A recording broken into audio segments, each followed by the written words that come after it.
lagi ada Pak Bupati di warung, kita samperin nih.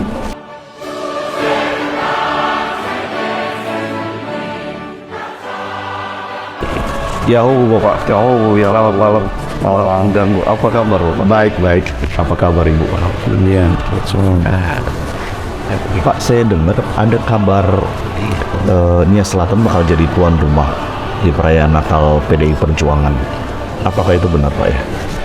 oh iya, benar. Itu nanti tanggal 29 Desember. Natal PDI Perjuangan DPD Provinsi Sumatera Utara. Jadi se-Sumatera Utara akan diadakan di Teluk Dalam, Di Teluk Dalam, di Balai Persekutuan nantinya. di BKPN, Balai Persekutuan BKPN. Semoga sukses ya Pak ya.